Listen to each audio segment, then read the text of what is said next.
शिवाय शिवलिंग सदा सहाय ओम नमः शिवाय गुरुजी सदा सहाय जय गुरुजी शुक्राना गुरुजी अनंतम शुक्राना गुरुजी महाराज से आज हम पढ़ेंगे श्री महापुराण ग्रंथ से उमा संहिता का अध्याय 45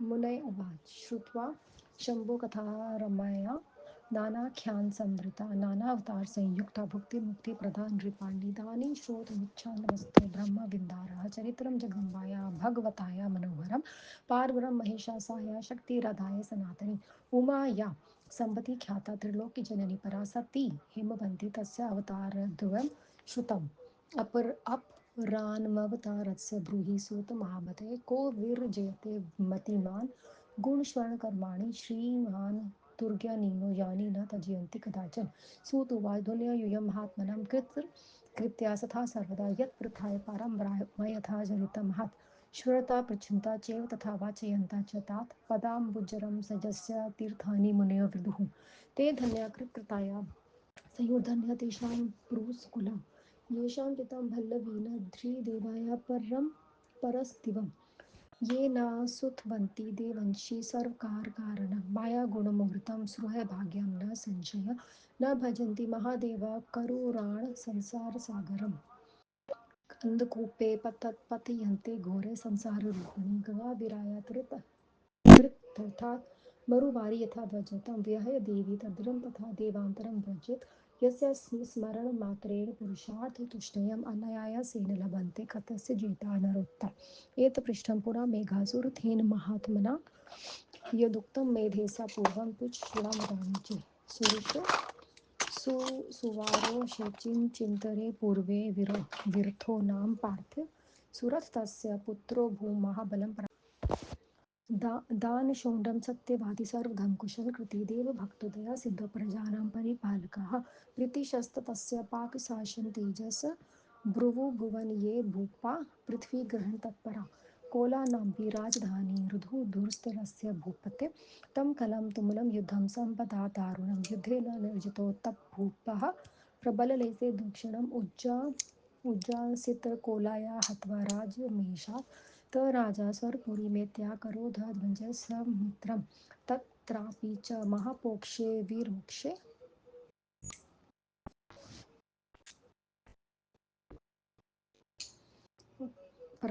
महापक्षे विपोक्षे च पराजिता देवाशत्रु महात्परामुखाणि कोशनस्ति च यदि तत्सर्वचतमान सत्कारं तत्स निर्गतो राजा नगरामृगच्छलात् महासायो श्वानजगामगनं वर्णम् इतस्ततत्र गच्छन् राजा मुनिवरंशं दर्दशे कुसुमारभ्रमितः सर्वतो दिशं वेद ध्वनि समाकृण शांत जंतु शमाशया शिष्य प्रशयन्ति तच्च समांत परिवेष्टिनं व्याघ्रदेयो महावीरो अल्प वीर्यमहन्ते तदाश्रमेण बन्धते दीर्घाघ्य प्रभावत उवास तत्र नृपतिमहर्करुणिको वृत सत्कृतो मुनिनाथेन सुरवचो भोजनासने एकदा स महाराज श्रीपान्तमनु दुरातयाम् अहो मे हीनभाग्यस्य दुर्बुद्धि हेयसे तेजं हतं राज्यमशेषेण शत्रुवर्गे दोततमुत्र रक्षितं राजनं शत्रुविभोजनते धुना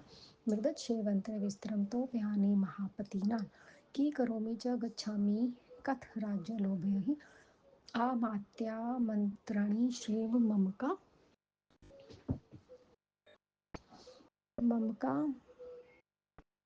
ते सनातना ने जाने कंचन नृपति समासाधाधुना सते विनाशाय राजमधुना न जाने न गतिगता रणभूमि महोत सहा अरिवर्गीन् कर्तना ममका च महाशूरा नृपमन्या भजन्ति ते पर्वता गजा अश्रावात् वेगगणानि मिन् पूर्ववर्ती कोशः पाल्यते तनयवादनः एवं मोहवंशं यथा राजा परं धार्मिक एस्तत्तन्त्रे तत्र यस्य कश्चित् समागतः राजा प्रपञ्चकत्स्व भो किमर्थीमः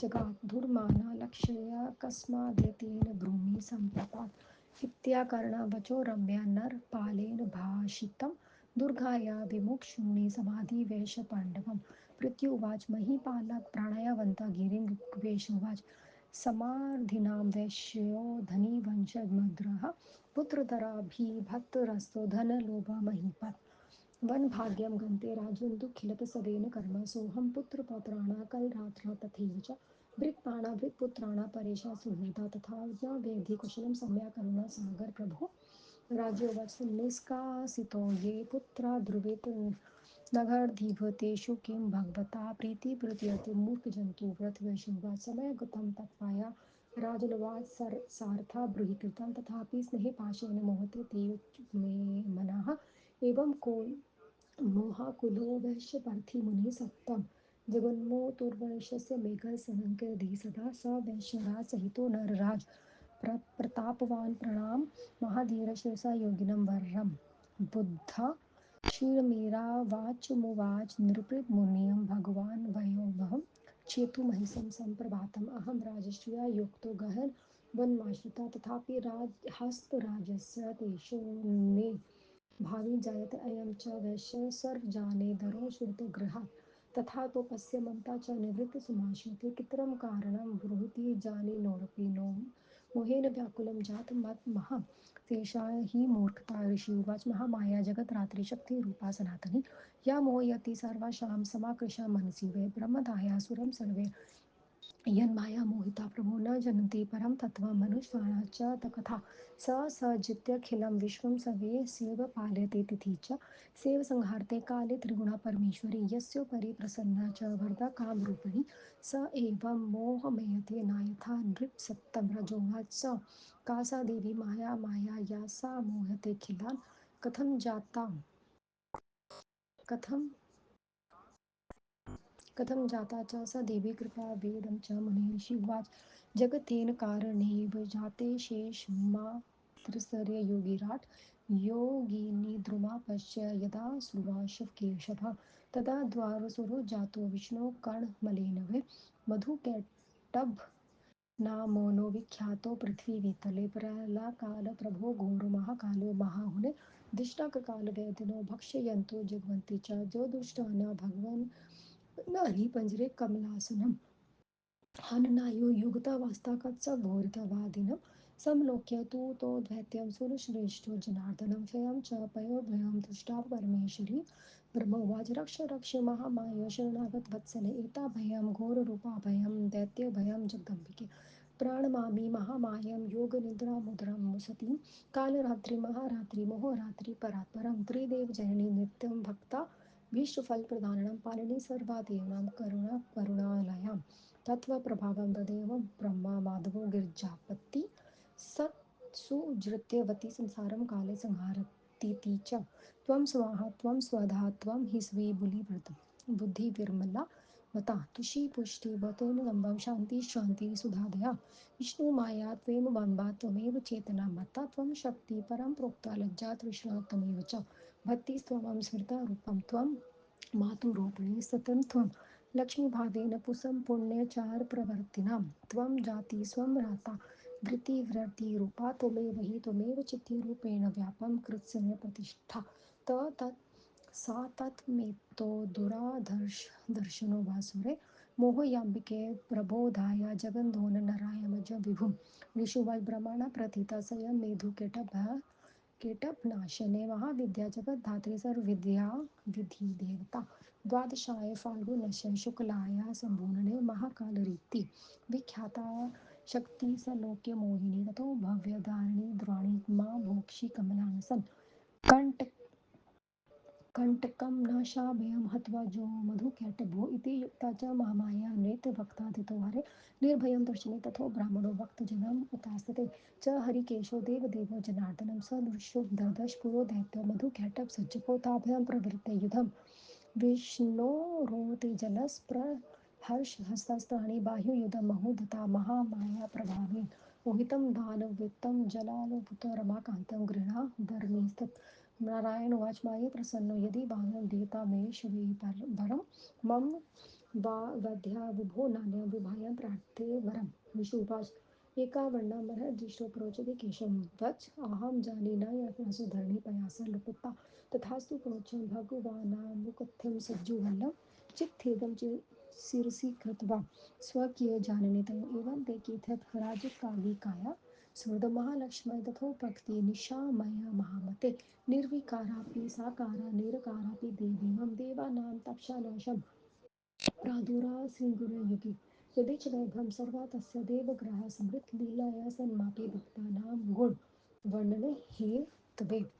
ओम नमः शिवाय। शिवजी सदा सहाय। ओम नमः शिवाय। गुरुजी सदा सहाय। मुनियों ने कहा, अनेक कथनों से युक्त विविध अवतारों के संपन्नता मनुष्य को भक्ति मुक्ति देने वाले शिव जी की परम राम कथा सुनी।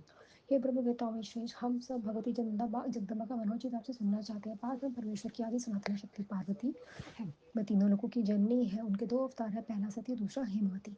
हे माता, हे महामती सूत, आपने आप अनेक अवतारों को कहिए। माता के गुणों को सुनने के लिए कौन ज्ञानी बुद्धिमान मनुष्य विरक्त हो सकता है, क्योंकि ज्ञानी पुरुष उस कथा को अवश्य सुनते हैं। महासूत जी ने कहा, आप सब महात्मा धन्य है जो आप परम्बा उमा की महाचिंतक पूछ रहे हैं। मुनिजनों ने इस कथा को सुनने पूछा तथा सुनने वालों के चरण कमलों की धूलि से एक को ही तीर्थ कहा है। वे धन्य है, सफल मनोरथ तथा उनकी संतान तक कुल्य धन है, जिनका मन श्री देवी की कथा चर्चा में लगा रहता है। जो मनुष्य सभी कारणों के कारण देवी की स्तुति नहीं करते, वह मामाया के गुणों से मोहित एवं अभागे हैं। हे करुणा समुद्र, करुणासर समुद्र महादेव की जो सेवा नहीं करते वे संसार रूपी अंधकूप में पड़ते हैं। जो कोई प्यासा गंगा को छोड़कर महामेरु भूमि की जल के लिए जाता है, वैसे ही देवी को छोड़कर जो दूसरे देवता की शरण में जाता है, उसके स्मरण मात्र से ही चारों पदार्थ अनायास मिल जाते हैं। ऐसा कौन उत्तम पुरुष होगा जो उस देवी को छोड़ेगा? पहला यही प्रश्न महात्मा सुरथ ने मेघा ऋषि से पूछा था। उन्होंने जो कहा वह मैं तुमसे कहता हूँ, तुम सुनो। पहले स्वजोरिश मनवंतर में विरथ नाम का एक राजा था। उसका पुत्र सूरत महान बली और पराक्रमी था। दानी, सत्यवादी, अपने धर्म में कुशल, सफल, देवी भक्त, दया सिंधु तथा प्रजापालक था। इंद्र के समान तेजस्वी उस राजा के पृथ्वी पर राज्य संचालन करने पर वह राजा उसके राज्य को लेने के लिए तैयार हो गए। उन्होंने उस राजा को कोला नामक राजधानी में घेर लिया। तब उनके साथ घोर युद्ध करने होने लगा। उस शत्रु समूह से ने युद्ध में उस राजा को जीत लिया और उसका संपूर्ण राज्य लेकर उसे कोला से निकाल दिया। वह राजा अपनी नगरी से बाहर निकलकर मंत्रियों के साथ राज्य करने लगा। वहां भी उन विपक्षियों ने उसे हरा दिया। भाग्यवश शत्रुता करके मंत्रियों ने खजाने से स्थित धन को स्वयं ले लिया। तब वह राजा शिकार करने के बहाने हो से असहाय घोड़े पर बैठकर घोर घने वन में चला गया। इधर उधर जाते हुए उस राजा ने एक मुनिवर का आश्रम देखा, जिसके चारों ओर पुष्प वाटिका सुशोभित थी। वेद ध्वनि गूंज रही थी। वहां प्राणी शांत थे। उनके शिष्य प्रशिष्य से उनका आचरण धर्म चाहता ही मामूली मुनि के प्रभाव से आश्रम में शक्तिशाली में बैग आदि कमजोर प्राणी को कष्ट नहीं दे रहे थे। बुद्धिमान दयालु बहराजा वहां रहने लगा। महामुनि ने मधुर पानी, आसन तथा भोजन का उनका आदर किया। एक दिन वह राजा अधिक चिंतामग्न होकर सोचने लगा, खेद है भाग्यहीन, तेजहीन तथा बुद्धिहीन मेरा। सारा राज्य मधमत शत्रु ने छीन लिया। मेरा द्वारा रक्षित राज्य का आज शत्रु भोग कर रहा है। इस चैत्रवर्ष में मेरे जैसा कोई राजा नहीं था। अब मैं यहाँ कहाँ जाऊँ, क्या करूँ, कैसे राज्य को प्राप्त करूँ? जो मेरे स्थायी आत्मा तथा मंत्री थे वह किस राजा को पाकर गह रहे होंगे। राजा को नष्ट करके वह अमूल्य अव्यसक गति को प्राप्त होंगे। युद्ध भूमि में बड़े उत्साह से शत्रु संहार करने वाले मेरे जो मशहूर थे वह अब दूसरे राजा की सेवा करते होंगे। पर्वत के समान मेरे हाथी, शालग्रामी घोड़े, पहले के पुरुष द्वारा कमाए हुए कोष को भी अब वो ही रक्षित करते होंगे या नहीं। इस प्रकार सोचकर वह धर्मात्मा राजा बेहोश हो गया। उसी वक्त में वहां कोई वैश्य आया। राजा ने पूछा, तुम कौन हो, किस लिए आए हो, तुम किस कारण से दुखी जैसे जान जा लग रहे हो, क्या मुझसे कहो। राजा ने मधुर वाणी में सुनकर कहा। राजा की आंखों से गिरते हुए आंसू ने वैश्य ने विनम्र वाणी से राजा से कहा। वैश्य ने कहा, मैं समाधि नामक वैश्य अधिक धनिक वंश में उत्पन्न हुई। राजन, धन के लोभ से मुझे स्त्री ने छोड़ दिया था। हे राजन, मैं अपने कर्मों से दुखी होकर तुम में चला आया हूँ। मैं स्त्री, पुत्र, पौत्र, भाई, भतीजे, अन्य मित्रों से कुशल को नहीं जानता। है दयालु राजन। राजन ने कहा, जिस धन के लोभी पुत्र आदि ने तुम्हें निकाल दिया है, उनके साथ आप मूर्खों के समान क्यों प्रेम कर रहे हो। वैश्य ने कहा, हे राजन, आपने सार गर्भित बात ठीक है। मेरा तो मन मोह पाश में बंधा है। हे मुनिवर, इस प्रकार राजा और वैश्य मोह के व्याकुल होकर सोमेधा मुनि के पास गया था। उस प्रतापी राजा ने वैश्य के साथ घिरता हुआ सिर झुकाकर योगी राज से प्रणाम किया। हाथ जोड़कर मुनि ने कहा, भगवान, हम दोनों के मोह से आप दूर कीजिए। मैं राज्य लक्ष्मी को छूटकर वन में आया हूँ, फिर भी मैं निष्ठुर नहीं हूँ। इस वैश्य को स्त्री पुरुष आदि स्वजनों ने घेर लिया है, तो भी उसके प्रति एक सी ममता बनी हुई है। इसमें क्या कारण है, हम जानकार हैं, फिर भी हमारा मन मोह के लिए व्याकुल है। ये बड़ी मूर्खता है। ऋषि का संसार का वर्णन करने वाली महान सनातन शक्ति का सबके मनों को आकर्षित करके मोहित करती है। हे प्रभु, ब्रह्मा आदि देवता भी जिनकी माया से मोहित होकर परम तत्व को नहीं जानते, वह फिर मनुष्य की तो बात ही क्या है। वह ही संपूर्ण सृष्टि संसार की सृष्टि पालन और संहार करती है। वह त्रिगुणा परमेश्वर ये है। राजन, काम रूपिणी वरदा भगवती जिस पर प्रसन्न होती है वही मोह से छूटता है, दूसरा कोई नहीं। राजन ने कहा, हे मुनि, ब्रह्मा माया देवी कौन है जो समस्त चराचर को मोहित करती है। उनकी उत्पत्ति कैसे हुई, कृपा कीजिए। ऋषि ने कहा, जब संपूर्ण संसार एक समुद्र के जैसा हो गया था, तब योगी राज नारायण योग निद्रा का सहारा ले शेष शैया पर सो गए। तो विष्णु जी के कहने के मैं से दो दैत्य मधु कैटक के नाम वाले पैदा हुए, जो भूतल प्रसिद्ध है। प्रलयकाल में सूर्य के समान तेजस्वी भयंकर बड़े आकार के साथ तथा टेढ़ी बड़ी बड़ी ठोड़ी वाले ढूंढो दानों से भयानक मुख वाले मनो मनो संसार को खा रहे हो। उन दोनों ने भगवान के नाभि कमलों को ब्रह्मा ने देखा और उन्हें मारने के लिए तैयार होकर कहने लगा, एक तू कौन है ब्रह्मा जी? दैत्य करते कर दुग्ध समुद्र में भगवान विष्णु को सोए हुए जानकर परमेश्वर की स्तुति करने लगे। ब्रह्मा जी ने कहा, शरणागतों की रक्षा करने वाली महामाया जगदम्बिका, इन दो दैत्यों को बचाओ बचाओ। महामाया योग निद्रा उमा सती काल रात्रि महारात्रि मोहरात्रि परात्पर, मैं आपको प्रणाम करता हूँ। तीनों देवताओं की माता नित्या, भक्तों को इच्छित फल देने वाली, सब देवताओं का पालन करने वाली करुणा समुद्र, आपके प्रभाव से ही ब्रह्मा विष्णु और शिव है हूँ। आपके प्रभाव से ही ब्रह्मा विष्णु शिव हूँ। आप ही संसार की सृष्टि पालन संहार करती हैं। हे माता, आप स्वाहा लज्जा विमल बुद्धि तुष्टि पुष्टि शांति प्रशांति क्षमा शुद्धा दया हो। आप हे माता, आप ही विष्णु माया चेतना परम शक्ति लज्जा तृष्णा है। आप ही भ्रांति स्मृति और माता हो। पुण्य कर्मों में लगने वाले पुरुषों के घर में आप ही लक्ष्मी है। आप ही जाति वृत्ति व्याप्ति जित रूप से संपूर्ण संसार में व्याप्त है। हे माता, आप इन अजय असुरों को मोहित करके संसार की उत्पत्ति कारण है। नारायण अज विभु को जागाइए। ऋषि ने कहा, ब्रह्मा जी द्वारा इस प्रकार प्रार्थना करने पर वह महाविद्या जगत धात्री देवी देवताओं की अधिदेवता फाल्गुन शुक्ल द्वादशी में को तीनों लोगों को मोहित करने की शक्ति वाली महाकाली पैदा होकर प्रसिद्ध हुई। तब आकाशवाणी हुई, ब्रह्मा जी अब डरिए मत, मैं आज मधु कैटक को मारकर इस कंटक का विनाश करूंगी। ऐसा कहकर वह महामाया विष्णु की आंख तथा मुख से निकलकर अवक्त जन्मा जन्मा ब्रह्मा जी के सामने आई। तभी देव देव मही हर्षि के जनार्दन उठे और उन्होंने अपने सामने मधु कैटक नामक दैत्य को देखा। अत्यंत तेजस्वी विष्णु ने उन दोनों राक्षसों को यत्पराम किया। वह महायुद्ध 5,000 वर्षों तक होता रहा। महामाया के प्रभाव से दोनों दानव श्रेष्ठ मोहित होकर रमनाथ से इच्छी वर्मा को कहने लगे। नारायण ने कहा, यदि तुम दोनों मेरे प्रति प्रसन्न हो तो मुझे यह वर दो कि तुम्हें मैं मार सकूं, और मैं वर नहीं मांगता। ऋषि ने कहा, चारों ओर पृथ्वी से जल में ढकी से देखकर उन्होंने केशव से कहा, हमें वहां जाकर मारी जा, पृथ्वी पर पानी ना हो। भगवान ने ऐसी इच्छा ही होगा कहकर अपनी जांघ के ऊपर उन दोनों को सर के चक्र से काट दिया। हे महामती राजन, इस प्रकार मैंने तुमसे कालिका जी की उत्पत्ति कह दी। अब महालक्ष्मी जी की उत्पत्ति सुनो। निर्विकार और निराकार होने पर भी वे देवी उमा देवताओं को नाश करने के कारण के लिए युग युग में प्रकट होती है। वह ही अपनी इच्छा से शरीर धारण करती है। उनका ये उनका वैभव है। भक्ति उनका गुण वैभव करके भक्त उनका गुण वर्णन करके स्वरूप से कर सके, यह उनकी लीला है। ओम नमः शिवाय। शिव जी सदा सहाय। ओम नमः शिवाय। गुरु जी सदा सहाय। जय गुरु जी। शुक्राना गुरु जी। अनंतम अनंतम शुक्राना गुरु जी महाराज। बेअंत बेअंत शुक्राना।